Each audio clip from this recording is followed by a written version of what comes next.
Today we're gonna set up our grow tent. It's from Gorilla Grow Tents, is the best quality of tents. And we also got some mycelium growing from our grain spawn bags.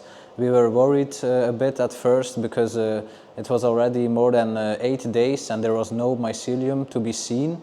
So we thought that we did something wrong with sterilization, the process, everything that comes with it. But luckily today we saw some growth, so we are very happy and excited to see what will happen next.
Okay, as you can see, we finished setting up the tent.